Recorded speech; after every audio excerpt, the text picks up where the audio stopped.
Njoka njal fogole na nangiloxa in Sereer radio i ndef meek na Angleterre émission nun kirinen ngel ne Makayre Ndiaye moƴel andel na DJ Mak a animer an xaye koy i ɗeetiido xek andoona yee ten refu Samba Faye a ref oxa andoona yee o leŋ expliquer kate ten refu an kam saax le yaam a refanga rek ndigil felu roog fop a andano ndaa we andoona yee aussi den o ndefu auditeur Sereer radio deno xana njegaale ten sens a ando tigi a ndefu Samba Faye Samba i ngaƴong rek o simnir fo fogole laya in a ndef Samba Faye DJ Mak maxey simno fogole Sereer si gidma roog a paax parce que moofanga bo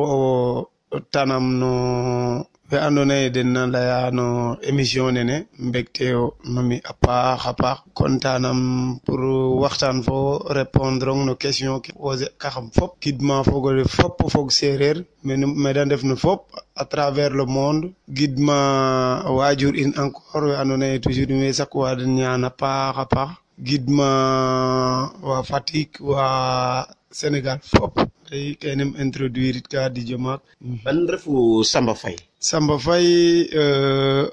jeune o ndeɓandongo comme fop ari mel na saate fe refna Ɗuɗam no commune Diouroup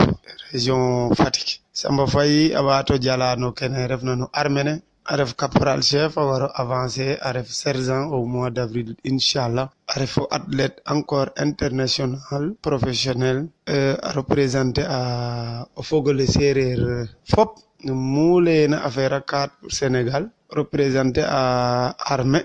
représenter à Sénégal fop à travers le monde. D'accord. Samba xaye xa taxu o choisir kek refna andoona yee ten ref 4 de moƴcalan ƴufa crossin kaaga est ce que waaga ino lay ke taxna o choisir in wala kaaga ten ref o ambition fi'a o janga à part armée ne refoona xam kontaan pour répondre no question nene DJ Mak est-ce que ku ga'oona roog na fi'an mi a kat tax e sax ta deme'oor nene école football fi'oogum bo nawetaan jouer anum mais 2005 ten retum Fatick jangtik Fatick yetuma Fatick mbi'on fo Njaaƴ o ndeɓandongo o leŋ o ndeɓ so leŋ o ne Mamadou Faye i ndetoogum visiter a stade ne i ndetna koy football bis axam nga pour inscrire ox no équipe régionale ne Fatick na layel entente jeunesse de Fatick EJF ye mbadna lay fo entraîneur fe ta layame ndiki fato garid lundi ndiki yertuma koy pour ga wiin lakas a ƴufayo layna wa wene na ƴufa koy Mamadou ta layame wene de ga ndeta Belgique a ndetayo a gagner ayo xa coupe a gagner ayo xa médaille a gagner a ke wu refna a voyager a lay wene de mi waagu den ndaa comme nene yo au lieu fi'kata football xaƴim ref fi athlétisme naaga ɓaato gar lay fo entraîneur fe saq ina athlétisme parce que wene ga mbutbaloogu kam o terrain le wene ƴufa no piste fe kaaga ɓisiidaxam athlétisme xaye d'accord nam ɗeet to waaga rek laya dene week mi waagu den xoolox ay xooxof wala ka xeef u den a mbaag ayo sax anda rek mi it kena gara roga fiyangan wero agiro ten tous mais tala xame ga voyager ayo ka gagner ayo xa coupe tom ga ne ta ƴuftoogna to mi it waag ama kat ndeɓandong i a jeg a xaane ena Mame Lassouk a pratiquer ogu athlétisme Mame Lassouk Faye kam nanoogu ye a gagner a mais parfois i yoon'anga entraînement waagoogiram dad a jeg a encore un certain Gabriel Ndour ancien recordman de marathon fi'oogun 2h30 mene reɗ'u aswa militaire encore nanogam gonum i fi'uma nene bo um laya Mamadou ye xam may xa coupe xam may xa médaille kon comme nene yo koy ti yeta garid un jour fuuda télé in ga xene Gabriel Selassie l'homme des 27 records de sutoyo documentaire nene ta ƴufa yeta ref ino Njaaƴ a jangka a ƴufa ka fadna 10 kilomètres pour a fad école ne a wacanga a numtuwiid fo a kaye ke ta saqoogna a ƴufa le lendemain ta ɓaato ret kaaga ref u ka andoona yee tamit peut être roog wetoogu a kides pour um waag o rok no athlétisme parce que beta gara rek ka roog a wetang no xa coté xe fop o ga'aa no ke andoona yee ten a puusang nga hin kaga nan gilwa det a jega kimale Youssou Ndour a gim'ina ta leyele bala o jega dara xano lewato ba de yaga kan teg nene o radio le a wañin nene so fuudale a télé som ga o xaga a ƴufa ndiki yenen gilwuma a kimale ta leye bala o jega dara xaye xano lewatoox bo bëgga xon ndiki nga o xana ne ta ƴuftoogna fo ne ta fiyoogna condition ke ta jangtoogna a reta xaye um leye pourtant waagamo nan neno xene kaaga refu athlétisme es mos im xalaat tamit un jour ko xam moof bo damo xaaga o ɓay i simnir to ye i mbi'na marathon ne Eiffage 2016 il était invité d'honneur da lay o xene refu l'homme des 27 records ce jour là garam bo cooxno ɓay ta cooxamo médaille i simnir ta lingam kaaga fogaame roog kaaga weta ɗaxam to kaaga ref o mbégte es a paax a paax parce que oxe ref ino idoles moof bo tegno ɓay to fuudoogu o télé laaga fuudoogu nangilwaxina a kimale ta puusam no xaaga bo roog a ci'am doole xaye bom faamir fo xaaga bas gagner an Sénégal gagner an fog séeréer ta ref o mbégte a maak pour mi franchement. D'accord. Samba Faye est-ce que waga ino garan rek parce que no émission na i ndef na i mbuga we andoona ye an irango a moƴongo and we an onga aussi tama moƴo an ref Samba Faye waga ino wetandoox rek andaam xana laac ɗom première compétition of na andoona ye roog a fi'a vraiment o compétir ten waga ino lay position na xot'oona fu nama retit na wo i Didier maaga ye mbi'na nene no région de Fatick ten ettanum no saate fe na layel Jaxaaw. Je pense que Diakhao dans la région de Fatick, Diakhao aussi. Diakhao aussi. Il y a quelques temps après, parce que toujours, anga premier jour, il y a un entraîneur à Voine, entraîneur fait kala ame ngude chamane professeur EPS. Kala ame ndako garanga e juf kiro mle ha. I juf anga ne ko yon fo groupe le. Wago gamo dade mais ha embadi dangit mérite ki im. Premier jour, je me souviens, il y a Fatick bongar dépassé en Djoudjouf. So nam tweet comme estadne, oui n'en rija mi rijim. Yendet na bom mera ten taga u qualité la kasna mi ala me continue wachunga twine. Parce que mais kam dam uyo kenar ne dalay fogole sere dalay tano kenar ne wokta pam je pense. Naga dem oru. Après 2 semaines après tabise in sa ta fena lel Jaxaw aje u korosna je ina maga. Aji a champion ka def une région de Fatick ta ref u ka andoona ye encore mbegte reɗ'u test ref u ye i ƴufna gagner jang premier coox el t-shirt coox el sukar fo meew ngar ɓisidin mbine jangtoogumo Fatick nde content o ten bo t-shirt naaga jang watin gekan ne espéri ma xama parce que fa pesa ñaka in cooxna ten leni kan jëf u gagné kaga wetan premier compétition es après laya dene xam jëf mene 3 ans kam 3 ans ke o leng dad kiram ten walay una de région de Fatick i nda koy i ƴutanga xam ret armée parce que no so waja armée comme no famille militaire rimem to ko resu militaire o maage so militaire xate bes fofo pes donc xam intégrer armée intégrer anga armée je pense que as fam ret ka mais entre temps yi ta je u compétition ne ba ina jeg Kaolack tax ngoyo gena interligue e ɓisena ta je u champion fa ref ina maga to ta gagner ogu Dakar a gagner fop a voyager a aret au championnat d'Afrique junior xawma kade ye ƴufna région ne Fatick o leng gagné parce que Fatick Kaolack Diourbel i mbokat ta ɓaat o ref benen test na mi ye i ngarna i ƴuf région ne o leng jange ay 3e sax mi gar jang premier xoy jaddoog na 1500 yin kene yin ya i départ na rek i yoon ta foge ka i mbiya dadin nene fi'oona o talala mo micro ta naga fi em talalelo micro yaga je pense que Fatick jeg e radio andim Kaolack jeg u radio andim côté kene o mbi naga o layanga le lendemain wiin we xana nanin journal fogole seereer a nan na layame nana ina nang radio fe ta ref o mbégte encore na mi kontaan teen a paax waajure sa kontaan teen moƴo damtiye koy parce que o moofanga bo nanateel a nan rek maaga jegate arrière maaga xaƴ atum football fe so ndiiki um garid u weekend saate fa a wiin a laya ye a roka mene sutwa mene i nanang radio professeur ole mi tamit a kontaan u ndiik koy ta comme mi gagner o gatu koy région naga in war atu famrid koy fo Dakar i mbi'na nene koy um sélectionné el um garid tamit um jang première ahin cadet junior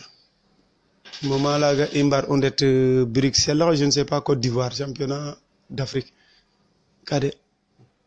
ndiki finalement muj atimo ret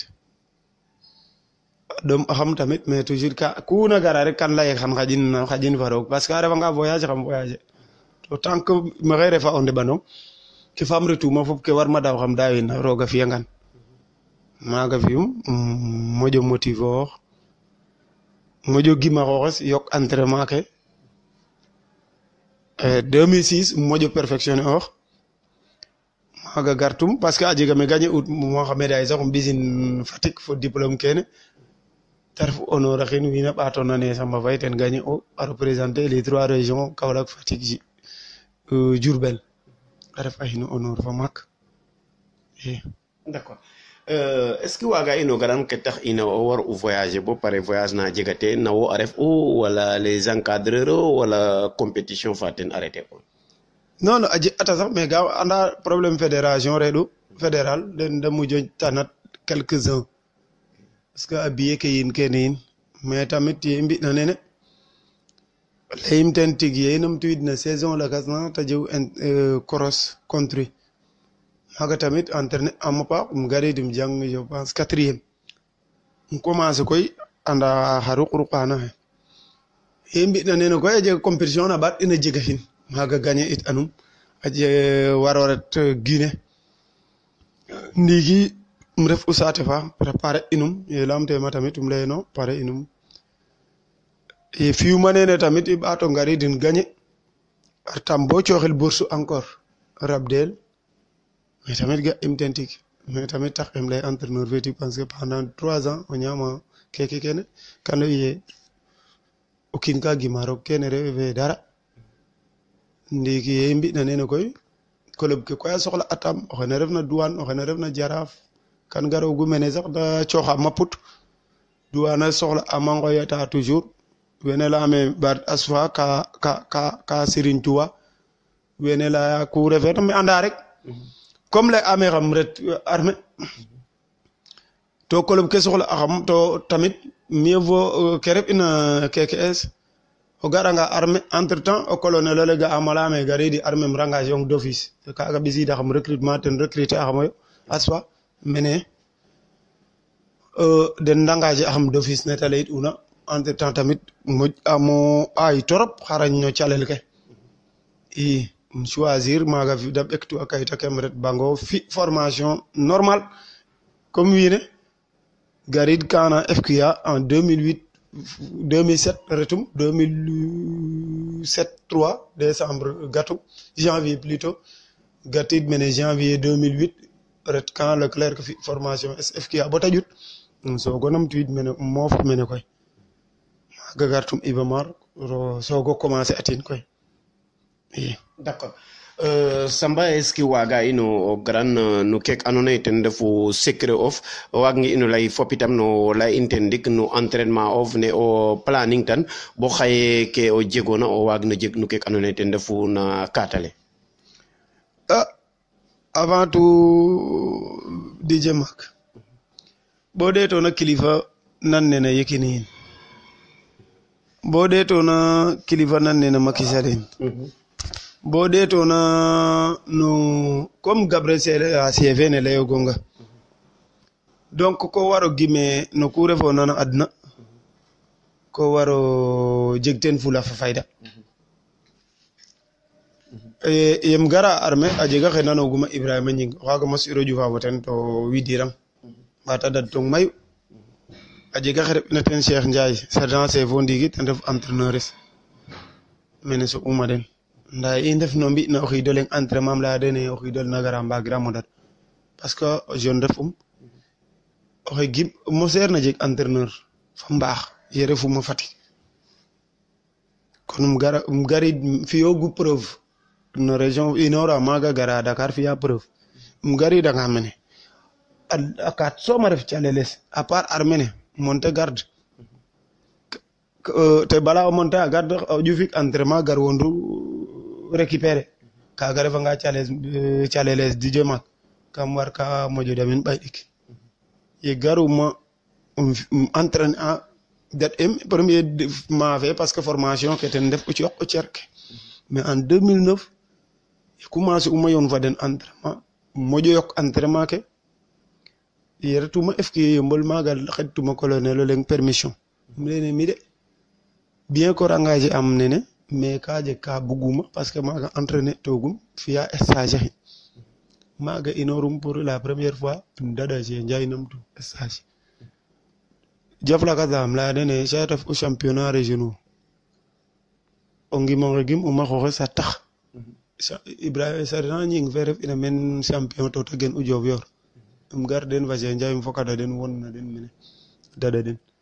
jour na yaam ƴufa tamit toujours ba refna paax rek to o gima xooxof refo neɓanong yen reta ka fi'e roog layaxame rete yaam ga i départ ya i mbi'a 5 tours i mbar u mbi 25 tours i mbi'a 5 tours um ret to den da yoqa cinjum puus bo ret bo dada den ka xupna ay 300 mètres wiin we mbo xa moƴo accompagner am maaga dadtuma den pour une première dadta den caaku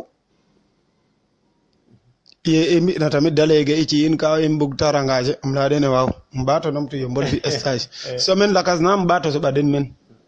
maak koy ne ci'tooguma den sax da adu ci'ima den da adu ga i départ rek um sutu roog a fi kaaga depuis 2009 encore um ref champion du Sénégal senior yaakaaraam me ga'a ka refna mbina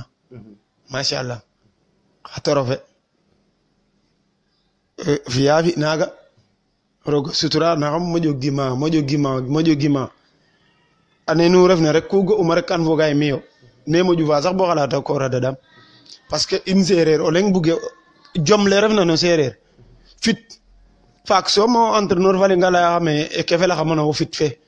parce que ka i ndeta ma andoona yee fit soom yoqu jege siriñ jege dara o entraîner anga xaye waaga xongo leye xaye ƴufam 42 kilomètres pourtant o layangange a yooɓa gim kino parce que xaye waxey xalata 42 kilomètres mama war waago ref entraîner anum nges ɗib rek waam 4 heures et demi avant bog wa fi'a fop 5 heures fod um saqo montre ola xaye um charger maxey xotit at Italie yene ƴufum 42 kilomètres 2 fois 21 kilomètres maxey xene kan gar bogu ñaktu dallu cungang oxe na fi'a kaaga oxa fi'eerna kaaga est ce que a waaga daɗong to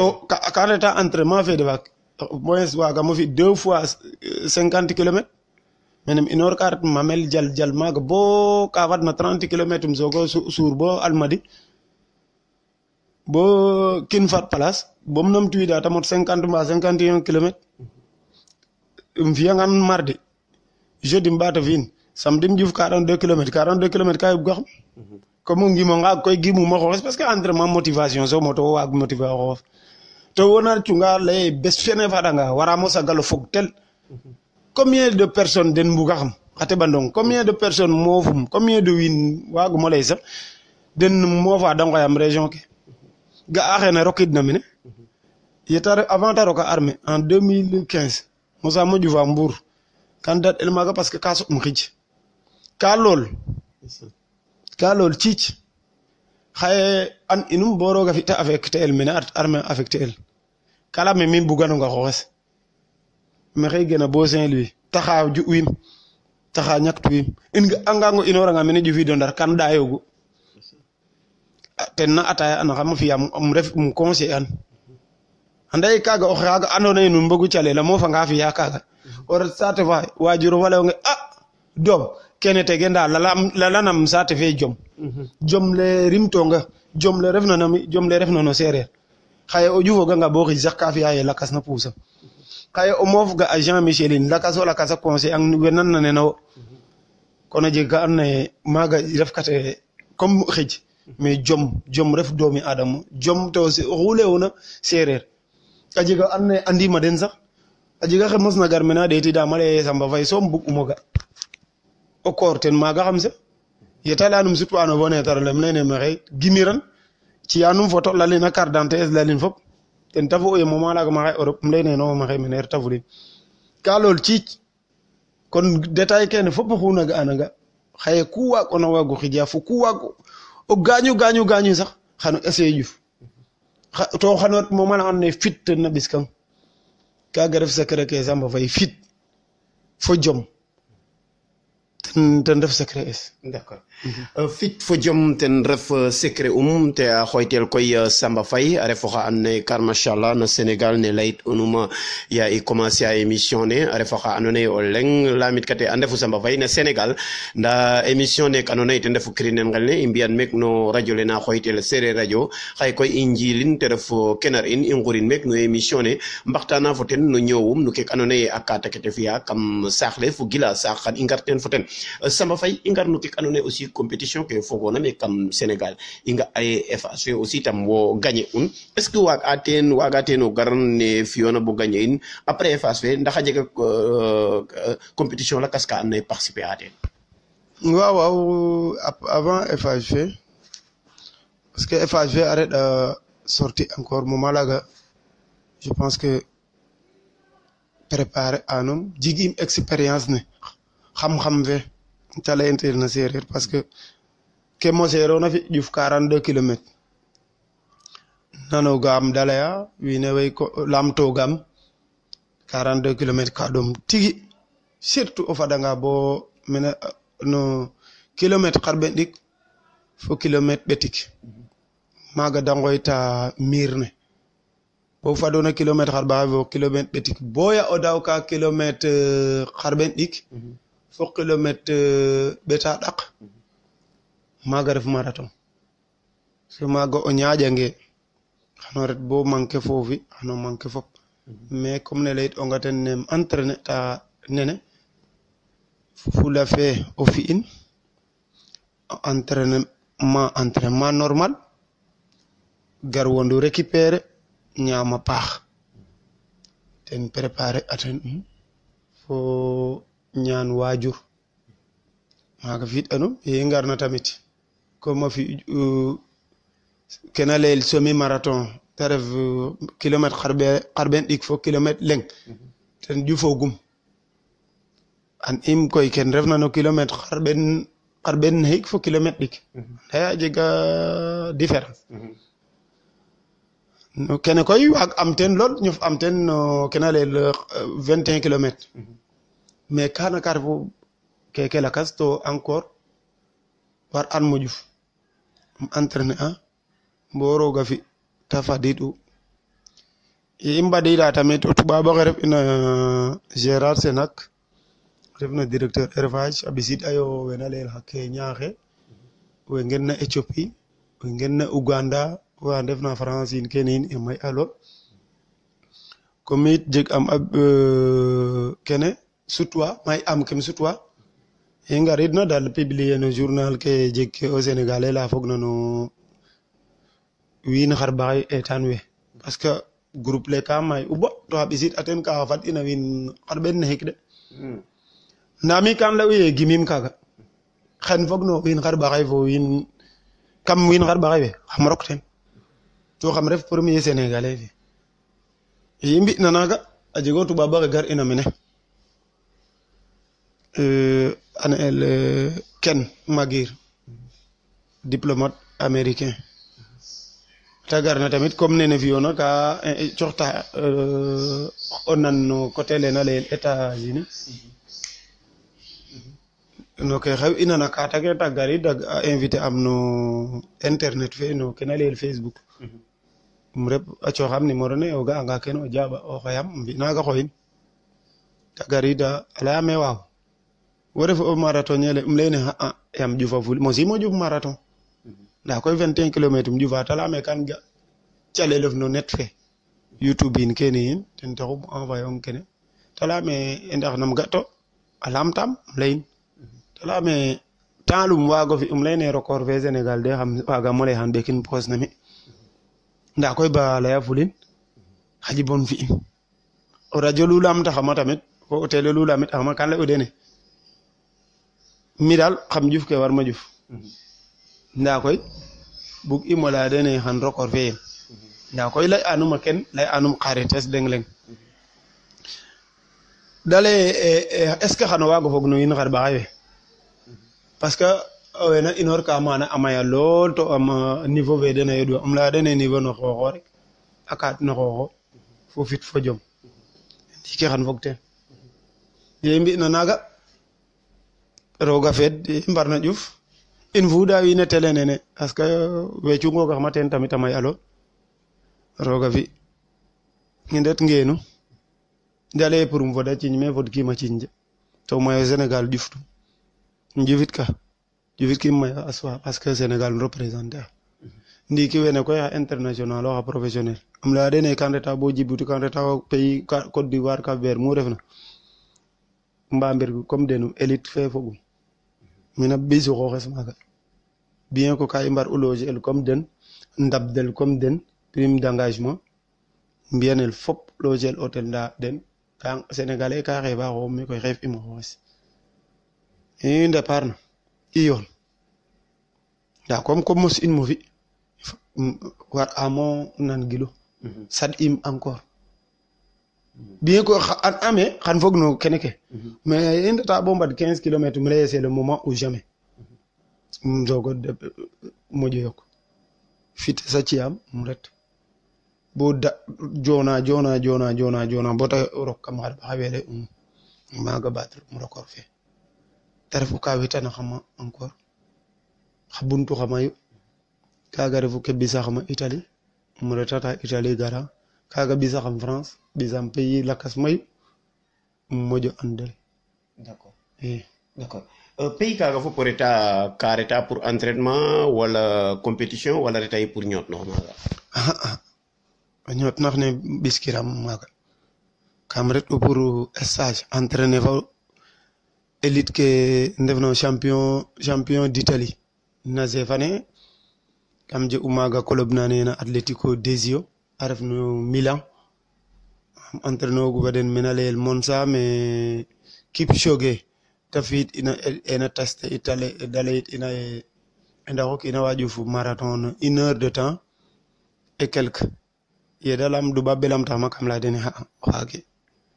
maaga fi'tu test etan mais a fi'a 2 heures de temps 28 minutes parce que oxu ref'ina athlète lamite to kele uma tamit a jega parce que wa e fi'in moyen de 2 heures i président es club fe a lamtam compétir am maaga représenter am a Sénégal mayu maaga Italie fi'am maaga résultat paax parce que a jega me jangtuma premier 3 fois premier année ne sooguma ret en 2017 3 fois premier 21 kilomètres 42 kilomètres a jega me jangtuma deuxième a jega me jangtuma septième premier kekes si sooguma fad parce que ka ɓuɓu Padova maaga etum ƴufit jang ke septième ka ɓuɓu to xa ñaaɗ axe roku uma comme ga coox am sponsor leya dene waag o ñaaɗo xas naage ƴuftel te leye xa'a leya dene ngajum ƴufit wana rodena de mbi'u kaga ref u handicap fa ta pénaliser am daal tam axam parce que o ñaaɗo xas o ƴuftangan tanga bo kam course ne ka ŋaayna acide lactique fe mais a reɗangiran fi'koogam waxtu fa mbaax tax min décourager mbatama ret Trieste côté Slovenie ƴufam maaga jang deuxième gati Sénégal ɓaato numtu ɓaato ƴuf maaga jeg blessure janga xinam rang fa mbaax je pense que 5e jang'um ren ye ɓaatuma ret tamit jangam 9e parce que au 30e kilomètre kam ɓaatu blessé axin nda yit kam ley uye sport naaga yo toujours xano jeg galankor ndi koy ye gatuma retam Niger encore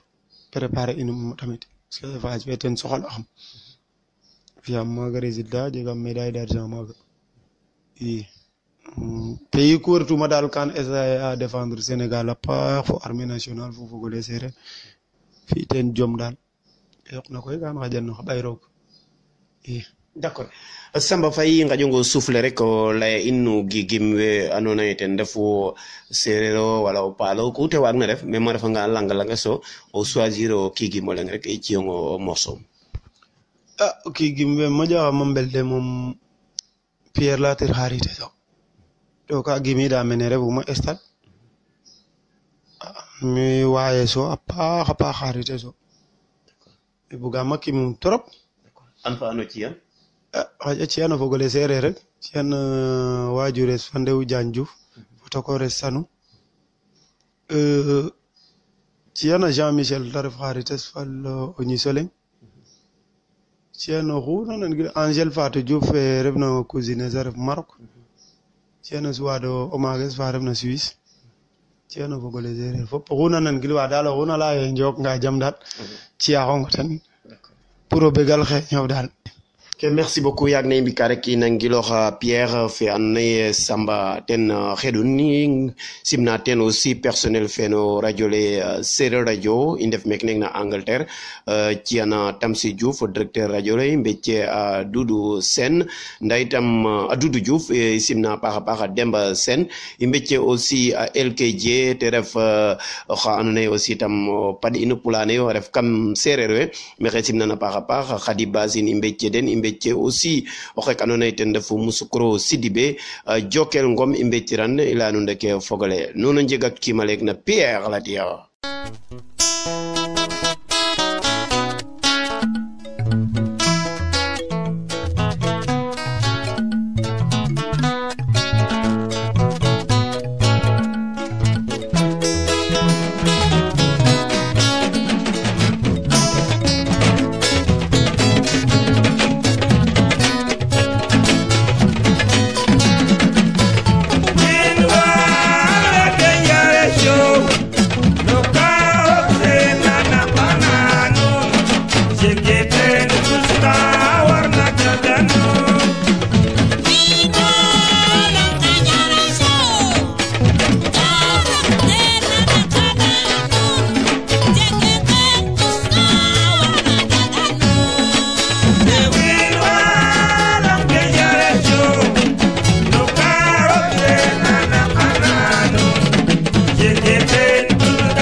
Samba yakarame morcelé a fela trop nda i ngarna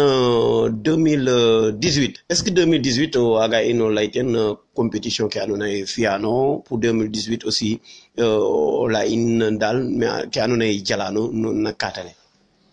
2018 juf am mene championnat régionaux mais kam inoor uno blessure nak kam juf u 42 kilomètres Italie soɓ gaañoox maaga garid mo fo ndik ñooten cerke après reprendre am juf championnat régionaux 10 000 mètres jang deuxième parce que comme ça reprendre fi am 3 ans jufim piste fogre fo surtout nene nature roulé maaga kan fiyogu pour préparer in Italie fe war uma ret au mois de novembre juf maaga jang deuxième jang troisième parce que am damit un fangas rek pour jeg rythme pat amonum tu Italie tamit fi am résultat bu baax maaga nom tuid sogo garit koy 2019 ret au Niger jang maaga 17e avec blessure encore mais tamit alhamdulillah atane ata paax te ref na nak 2019 fe ten i ngeɗa roog rek fo Eiffage fene i mbaam ret no 14 avril ngeɗa o fogole Sénégal fop fogole sereer mu o kiina waag na ref o fiyana in ñaan comme ne i mbi't'una 2016 i ɓaato mbi'tin nen inchallah ndef le premier sénégalais ɓaato mbog parmi les meilleurs parce que cette fois-ci bugimo fog parmi les 10 sax mais 5 ke 5e kam 5 premier ke bugmo rok gimanum a yoɓa roog koy to rooga waagan to yakarame xan fi'in parce que calel ke way men i a cafale tamit a tane anga je pense que xam waago fi'in a paax a paax oxu refna daal o fog seer lay joganga jam fo mu waagona waago ref soit en Angleterre en Chine fo mu waagona waago ref na adna in way sako ñaan rek parce que o leŋ ande ñaan ne andoona yee ten malu doomi adama ñaanan in représenter a in no fogole seereer a paax i cutanga Didier Maka ɓaato numtuwiid i lay teen ke i laykan a felanga roog yakarama yoɓa roog maxey sako a nuun ñaan a paax a paax. d'accord est ce que waga ino o garan no compétition Eiffage fe ndax ke warna teen wo fi'ano administrativement aussi est ce que anda ke andoona yee aussi tam ten na cungang maaga waaw ke warna moom no calel ke fi'anum parce que mete refna sax yakarame semaine ne na gara semaine nene i ndefna ndef ref u semaine ne andoona yee ten na yaac ka ɗom ke yoqna fop waagatim o fi' ka wareer fi'eer mo i to depuis defagum faak 2018 yenanama préparer anum raison pour laquelle um ƴuf u piste ƴufi nene fo blessure ke pour jeg rythme retam ten Italie encore pour jeg rythme bien que blessure ten yaqana xam parce que a jeg o temps faaxole war uma fi Italie mais ye faduma au 32e kilomètre blessé maaga ƴufit am fo xa Kenya xiin wene yin war am ref parmi les 5 premiers ye blessure ne garna waaga atin presque 10 kilomètres ke yoqna kam roulé in nene a jega we andoona yee daɗtoogaam a den presque 5 kilomètres mais finalement waaga atim o fi parce que blessure no xeeñ a jofa to xeeñ na ƴufa roulé a naaga parce que mi kam lay seereer naage abandonné a naage xaƴa même mona yen anga sax bo ɓooda mosimo ƴufa boole kam xaƴ ka toujours ke gimuma ten refu ye ke andoona yee ten ɓis axam de 1 jom le ɓis axama bien que gaaño am kam lay warim o ɗeganel a billet aller retour gar saqanel mene fop en Italie a ñaames fopes jikanel yere loger el no hôtel so ƴuf koy bo ta yoq 10 kilomètres bien que gaaño am ngaañax ɗomu mais warimo ñaaƴ warimo xaƴ tamit parce que tambo dala me roke ambulance ole mais naaga continuer fo ɗomel ole bo fadiid kaga je pense que oxu jom ten na fi'an bien que équipe ne in Italie a jega we ngaƴ'ina parce que ka ɗom'u course fa ka ɗom'u a jega we ngaañu'ina mais mi gimimeyo kaaga parce que ngaañox no xooxo douleur ɗomel no xooxo a kaat no xooxo fop no xooxo to jom a mbanu jeganoona rek même o yenanga sax wara waago inu ɓoodatin kaaga taxu Jekonjal Samba Njogoyne il notin Njogoyne yamo nangilo xangande ko ande yal jomo te gim aussi kete refna ref cerene Samba xaye roga fiya wexena na sereer we ambela yaye manam culture a commencé ay manam moa même refange no a foga no calel ke mais itam ke taxna ila ngoten o sereer refo ciosan no sereer ka commencé o effacer o xa ndax Samba gima kaga wala wo gimino aja xu refna rek fo negata parce que mi mom mene ref ma sax en ga anga sereer fa ngenes kam laya fo ten sereer mu waago ref nga anga sereer même maago xe mi ref na Suisse sax i ngoyranga sereer i laya um retanga France ten i laya ndiiki koy mi de ke refuma kam jeg teen o mbégte fierté ref sereer a jega ma andoona yee koy a wañooxa mais in sereer in mbar mbaago yoɗin comme ne fiyoona nene jeg kilifa fa wetna tigum a suqali a cereer ne o lakas fo o lakas wara waago fi nen kilifa fe bo xa télé sax a njeg i invité a o fog sereer ole mbiya cosaan ne parce que mi bo moofuma bo parfois sax kan tega meno radio nan gilwa a kim sereer a kim njom a kitar kene fop mu nantan ma mene ka ref ka andoona yee ka felam bo mi fene sax bug am di jem ak essayer investir ten soit i mbakta a njom mbaka a kitar ne tan kilifa kene fop ka mi mba mbi'in kam stade nene njal no cereer mbi projet mayu no ka farna no sereer ne ka fel parce que xaye o moofanga mu nanoona o mbeco sereer mi fene kan feca a sereer tanga saate fa kan feca a kitar kan nan gilwan feca kene fop ga i mbaro qicatinidin ɓato namtin mbaño upin parce que o kiin ko gima ke refoona nam fiyo ten i andu nda i ngarid mene mbugo laka a français mbugo laka ku refena mi retam no pays saate ku refna kan ga a xu refna fo o ñoowum duba bene da ñoowta Cap Vert ko ga ne da ñoowta fogre fo Djibouti ne ta ñoowta fogre fo Côte d'Ivoire ne ta ñoowta fogre fo Niger ne ta ñoowta wu refna ka ñoowdanda culture xaye i ndefanga Sénégal Joola we ñoowdana kena den ini essayer moƴo ñoowdan kene in we andoona yee ten roog a ci'u da mbaag o investir no cereer ne soit na kitar oxene refna oxena gitara o waag a jeganga ka damtanoona pour ten fo xooxum o investir no ten te moƴo gimmick ka ref ka faaxna damit oxe refna ay Youssou Ndiolin ku ta fi'na i essayer njik projet mba mu ta xoyitna i ngar mbudin ka ref ka felna ka suqali a cereer ne fo lakas com kene oxu jegna moyen o fakna njom sereer ka ref ka andoona yee mi tamit um jeganga moyen bien que militaire refum a jeg ka andoona yee waagiim o fi'in mais xaye im jeganga roog a damit anga um jeg 1 million mba 1,500,000 i mba mbakin njom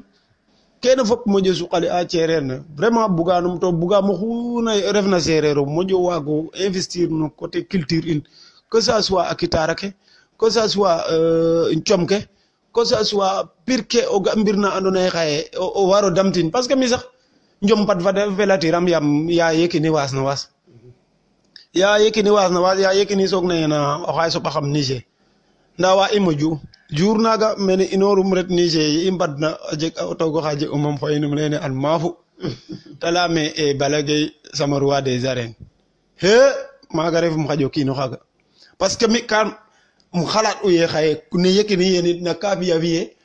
ɓaak mi daal comme in mbogu fap faye o yoɗu koy a ndaxar mumo nagin bip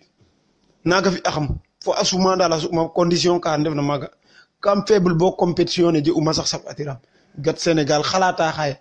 xaye nam o fogole sereer a mbiyu xaye ga xa teɓandong axa nqodna ten xaye ga xa teɓandong axa yenna wene crise wene o leŋ gim ikiran mi en personne gim inum donc xaye mu ga'uma o pogo sereeres ka felaxam to jom le refna no sereer ge i mbaro njal mbaro ndamtir xa tajo xe ngarid xa télé xe ngarid pourquoi lakas we a investir a no affaire ki média a journal a sereer sax wara waago jeg fo lakas kene fop i mba essayer in oxu jegna moyen ke jeg doole fe essayer o futwid damit fo fogole sereer nuun wene fop gan ndef wa andoona yee nu mbara ndamtel mbaro njeg mbiyan mbetanel radio mbaxa télé nu ndef ten directeur moƴo ɓisi suqali a kene ke culture sereer suta com ke publicité ke ngara fo lakas xaye bo i njeg'ina chaîne télévision na andoona yee seereer o bug ko fi'a an moƴu in culture to o moofanga sax o waagange o mbecc o nananga son a seereer wo fa xooxof xano ñaandu o refanga xet fa lakas o teganga njom ɓuuɓ comme émission lakas ke wiin we mbi'a affaire u sport o teganga njom xaye an fuudkeeru kene fop ka ref ka andoona yee ka suqali'a to o kiin a waa gagner ten des choses ka andoona yee wo gimkino an ino sax waaw to kilifa ke fop seereer o xaye i moofanga xaye élection ke kam xasalel bo fi bien que fogim no politique xarites na politique a mais anda ye leyene Macky Sall Fatick a genu o leŋ waaga te jega xoox kene fop ka ref ka andoona yee no jom seereer in fop ko reta bo jour na ta ref jomof ke i moofa ndamta o kiino lakas i ndamit ke andoona yee ten i ngentu yeta mbi'eena mene coow le bugo fi kan xasrel a xasir la den nun ɗof nu ndefu to xaye jëmm fene kilifa fene ke ta jalna Sénégal en 7 ans xaye i ci'angan chance ɓaato ci'in chance est ce que i moƴ ke ɗaay nan nene fop ka ref ka andoona yee ka jom a refata to jom no seereer a ande xaye o paaloxum o ga ka ta ƴufa majeure partie fe andoona yee den na mbi'a marathon fo lakas ndef na ten keke seereer o njomo kaata kayo lakas kayo mu retoona ret seereer ke moƴo ante donc i ngorgorlu ino fogole seereer a paax i ngorgorlu ten ref message ne lancer ka kilifa ke andoona yee parce que ku mu refoona rek a jega wa andoona yee den moƴonga a jega wa andoona yee roog a damta den pour a yooɓa den mais xeɗa we andoona yee fo o xene andoona yee ten na ref ka ten refu directeur of ta essayer wetan in chaîne seereer comme chaîne lakas ke i mbagu mbuuɗa culture in kaga message naga daal vraiment tenum xeɗen d'accord alors message naga ten xeɗan xe leyno koy te ref Samba Faye i nangiloox morceau leng na Usu Ndiol ɓaato ngar ndiiki no kek andoona yee ten refu émission ne leyano ndeke nuun we yoona fo radio le andoona yee ten refu Seereer radio i ndef meek neng na Angleterre émission nuun kirinen ngel ne Makayre Ndiaye a animé al moƴtelo an na Didier Mack xaye koy o kenar in Samba Faye a yo'nooxa na 4 a ref champion meek na Sénégal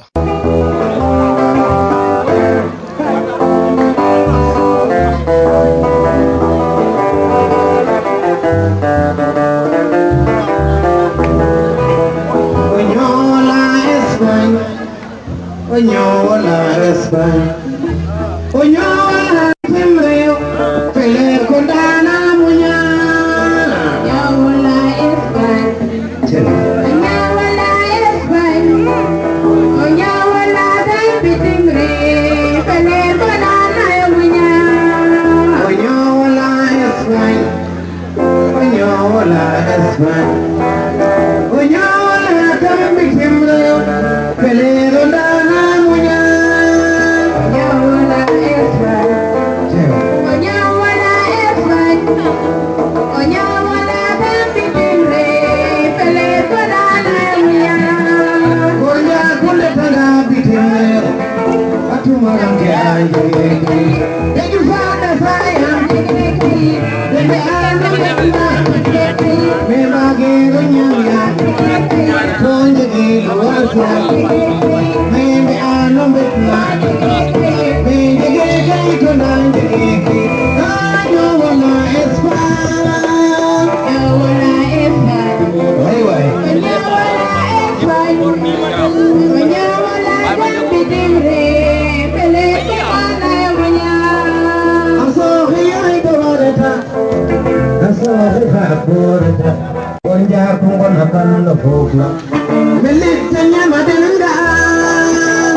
merci beaucoup Samba Faye kek andoona yee aussi ten refu a kaate ke ndax Samba Faye a jega ten projet na andoona yee axe manam waastaa ten yiif pour o feet te waag o damit we andoona yee den na yo'nooxaa na kaat wala projet ka andoona yee aussi comme ne laytanoona na culture seereer buga teen o yo'noox ndax Samba axe na ƭat pour a fi projet na andoona yee xan a waag o damit we andoona yee den o ndefu meek na Sénégal ten andu no kene yo social a ref ka ten andu no culture a ref ka ten andu aussi tam no sport a ref ka.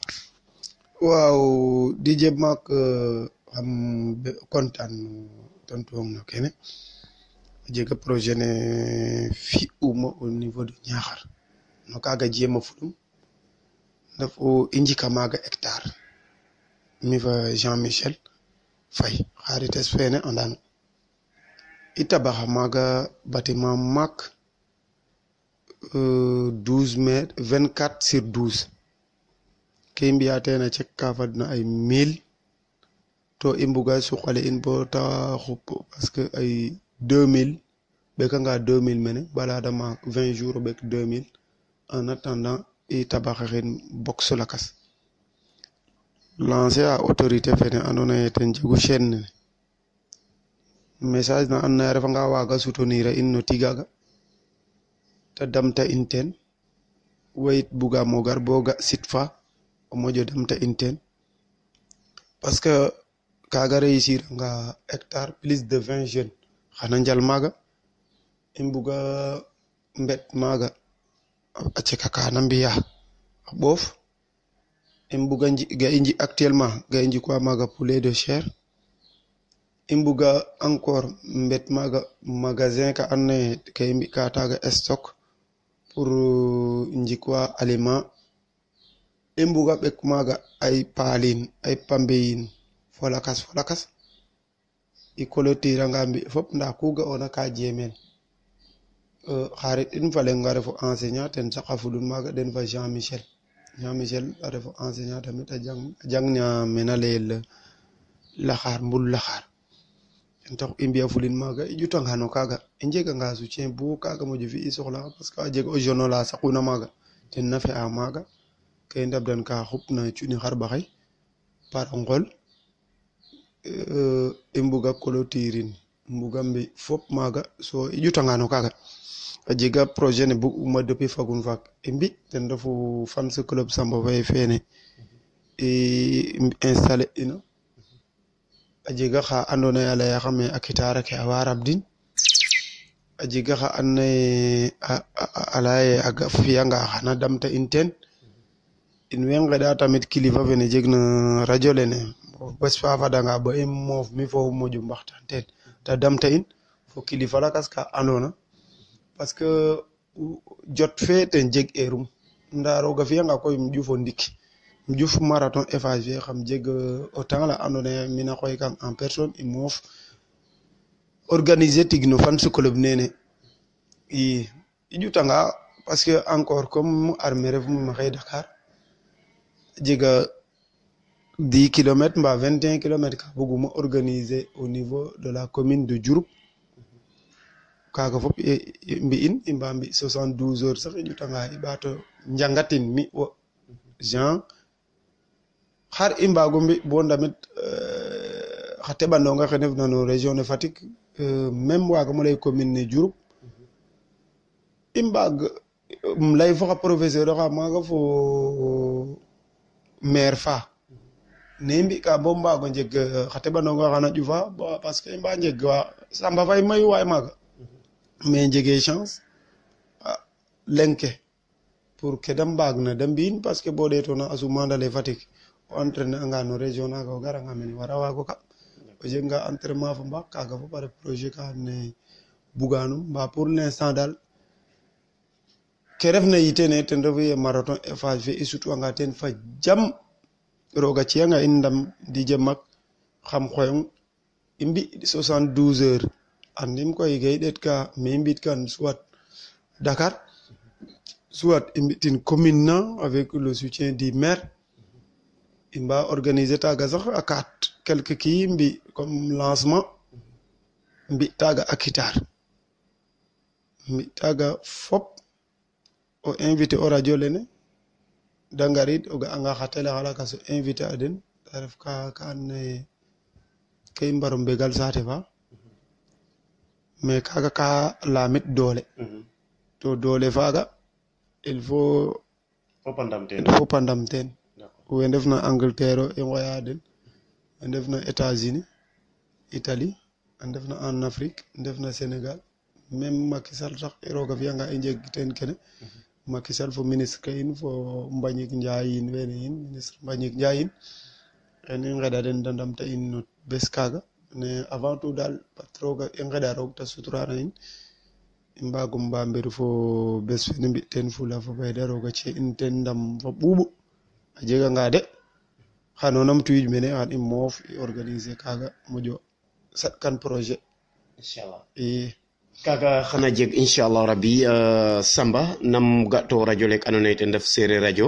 roga fi seereer we ndefna maaga na Angleterre de a sipino maaga de a ñoowdana cosaan no seereer i kan content ten sax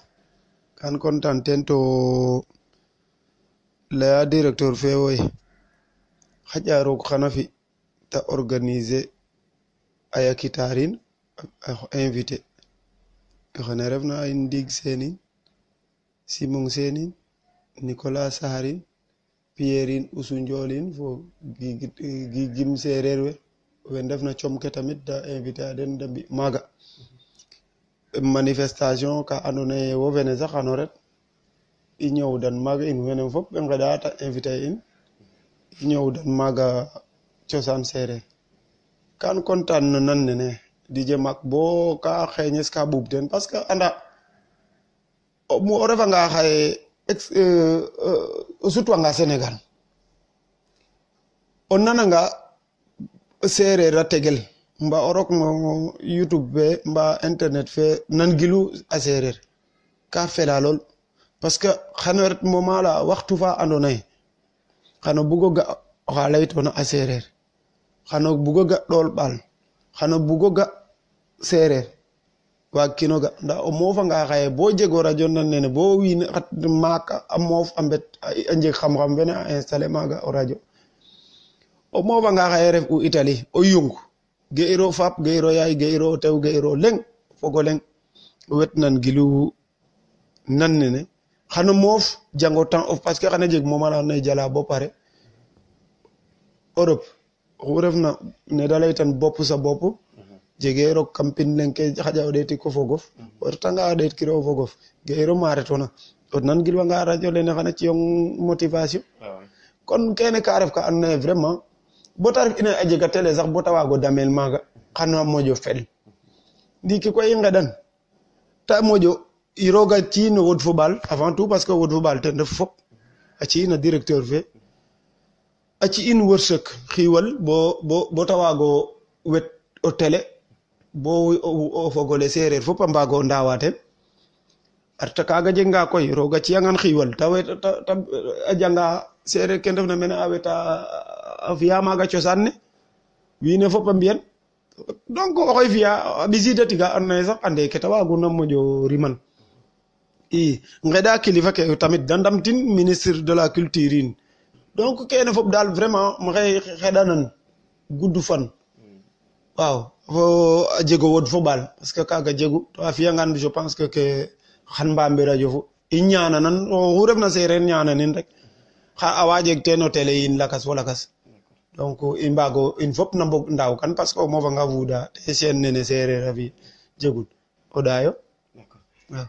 nu njoka njal fogole wa segina in yif xek koy nu nan ina te leya te ref Samba Faye a ref champion meek na Sénégal nda itam nu nana kek andoona yee mete ɓeerna bo mete fadiidna xaye te ref oxa andoona yee xa jegna jomo no calel ke nda itam te jeg projet ka andoona yee a bugaan o fi no ñoowum kaaga fop a expliquer a no radio le kan ten ref Seereer radio oxe andoona yee ten gar'u me koy a moof fo ten te ref Makayre Ndiaye moƴe andel na Didier Mack in way ngidma nuun a paax a paax ngidma fogole andoona yee a mbenangilooxa Seereer radio i cooɗa nuun encore bo jaf lakas encore fo invité lakas merci beaucoup nun way nangilwa Seereer radio o ñuxur no seereer fop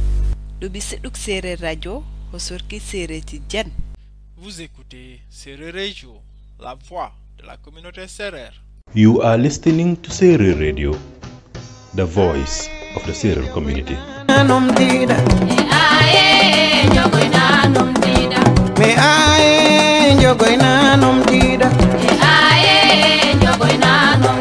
Tata ginange no isa salingolo hon komine to yakari ae jogo